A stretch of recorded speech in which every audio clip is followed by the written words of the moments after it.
So we just introduced the idea of equivalence classes modulo M. So for that, to that end, let's fix some natural number that's at least 2. Then the ring of integers, we haven't said what ring is yet, but when we get to that in the next section, that'll make more sense. For now, it's just a black box. But the ring of integers modulo M is the set of equivalence classes in Z modulo M.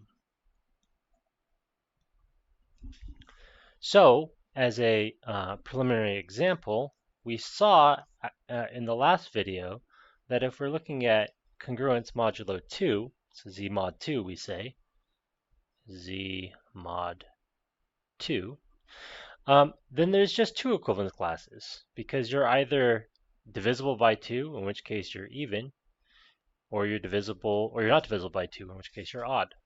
So there's just 2, and if you had any other equivalence class, say you looked at, I don't know, what's a good number, 34. 34 is an even number. That's going to be the same equivalence class as 0, okay, as just an example.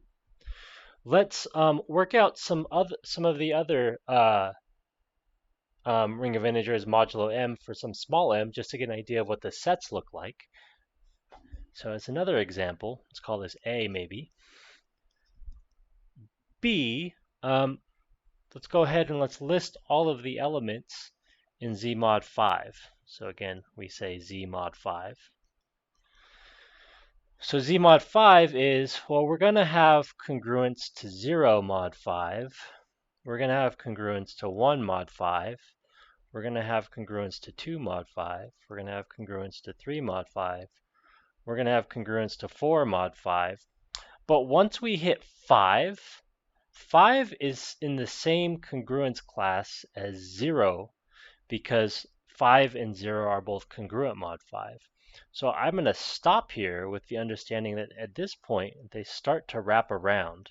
So we get some redundancies. I'm going to do one more row, but this isn't actually new elements. These are just the same as the previous elements. And all I'm saying here is that the fact that 5 equals 0, all this is saying is 5 is congruent mod 5 to 0. This means the same thing, and of course that's true. 6 is congruent mod 5 to 1, of course that's true, and so on.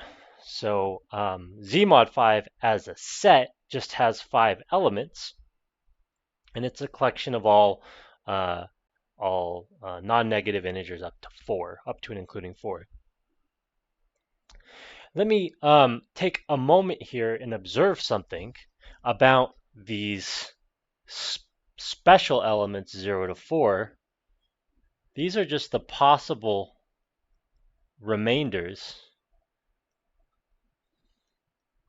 when dividing by 5. Right? Because our remainder has to be it could be 0, it can't be negative, and it can't be 5 or bigger. So it's in between 0 and 5 inclusive of 0. And this is a general fact that Z mod, whatever number you're looking at, is the equivalence classes that we're going to take are 0 up until m minus 1, where m is the congruence modulus. And the reason why you just need these and you don't need more is because of the division algorithm. The division algorithm says once I hit r equals 5, well, I could have actually gone back to 0. So all my remainders are in between 0 and 5. Now, let's do Z mod 7. So Z modulo 7, or the ring of integers modulo 7. And so with this possible remainders when dividing by 7 in mind, what can we get? I'm going to use the bar notation this time just to show you the different notations. So we have 0 bar, we could have a remainder of 1, we could have a remainder of 2, we could have a remainder of 3, we can have a remainder of 4, we can have a remainder of 5, and 6. But once we hit 7, a remainder of 7 is really a remainder of 0 because we could divide one more 7 out of it. So, so it stops there. And this is the ring of integers modulo 7. I want to say one more thing here. Well, actually, maybe two more things. We have the integers, and they sort of begin at 0. And when you do, one way to think about these equivalence classes is imagine going up until you're not quite the modulus, but one less, and then wrapping back around like we saw in the previous part, and then wrapping back around, and then and so on. And we could imagine also having been wrapped back around. So let's see, -1, if we increase that by 1, we get to 0, -2, -3, -4, -5, -6, -7, and so on. So that goes up in an infinite, that continues up infinitely, and this continues down infinitely.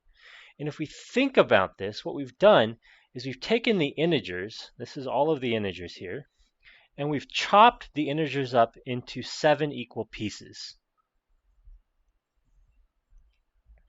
So this first piece is our 0 bar piece. It's all the things that are congruent to 0 modulo 7. This next piece is our 1 bar piece. It's all the things that are congruent to 1 mod 7, and so on.